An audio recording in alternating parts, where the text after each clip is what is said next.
ini, sahabat pernah mendengar istilah politik divided, business united. Politik itu membelah, kalau bisnis menyatukan. Karena itu kita harus memahami politik agar selalu waspada tidak terbawa arus politik. Politik dengan memanfaatkan kekuatan geografi suatu negara namanya geopolitik. Baik membangun kekuatan politik dalam negeri maupun luar negerinya. Dengan melihat kekuatan tersebut, barulah negara tersebut kalau pemimpinnya visioner, berani, dan jago strategi bisa membuat negaranya berdaulat, kuat, disegani lawan, dicintai kawan. Venesia membuktikan posisi strategisnya untuk menjadikan negara kuat di abad pertengahan di Eropa dulu. Lalu itu hanya sebagai misal. Lalu negara yang pintar mengendalikan kekuatan laut dan darat wilayahnya, seperti halnya Turki dari zaman Ottoman hingga Erdogan saat ini, pintar memainkan kekuatan negaranya. Karena itu Turki menjadi negara besar. Singapura juga jago banget memanfaatkan kekuatan geografinya. Juga Israel di tengah musuhnya dunia Arab. Dia memainkan kekuatan Eropa dan Amerika sebagai penyeimbang lawannya negara-negara Arab tersebut.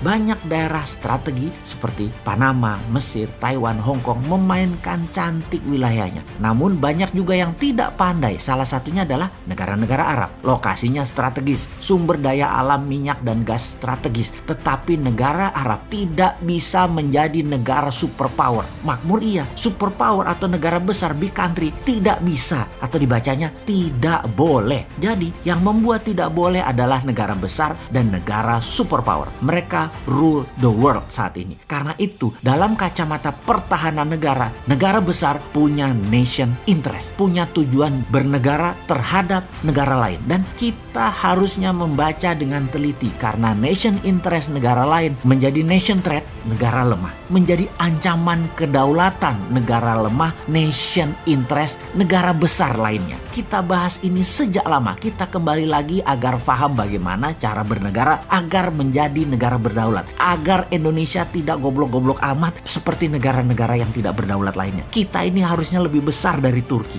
lebih besar dari Singapura, lebih besar dari negara-negara Eropa. Harusnya. Pertama, apa yang harus kita pelajari? Pertama, kita pelajari nation interest setiap negara yang berhubungan dengan Indonesia. Paling besar itu siapa? Maka kalau kita ambil top 3, mereka adalah negara Singapura, Tiongkok, dan Amerika. Tiongkok punya banyak agenda. Satu, karena penduduknya besar. 1,5 miliar manusia yang harus dikasih makan, dikasih sarana kesehatan, dikasih sarana lainnya. Kedua, Amerika yang lapar dengan kekayaan atau pemuja materialisme dan kekuasaan. Terakhir, Singapura yang sesungguhnya tidak ingin mencaplok tapi ingin hidup damai makmur dengan menggunakan strategi semua teman. Namun tersering mengambil keuntungan terbanyak ya Singapura itu. Buktinya harta terbanyak di ASEAN ada di Singapura. Orang Indonesia juga kalau kaya juga taruh uangnya di Singapura. Kembali ke asalnya. Nation interest Tiongkok nih ya, agar banyak negara suka dengan Tiongkok adalah pertama dengan banyaknya giving, banyak memberi. Kemudian negara yang ditarget dikampanyekan bagusnya Tiongkok, dipropaganda, dan media setempat di negara tersebut dibayar kalau perlu, lengkap dengan buzzer-buzzernya. Bisa ribuan orang berada di sebuah negara hanya membuzzer kecanggihan Tiongkok lewat konten sosmed seperti IG, WA, lewat TikTok, dan banyak lagi. Setiap hari diproduksi video dan berita dipotong-potong yang indah-indah dan disebar agar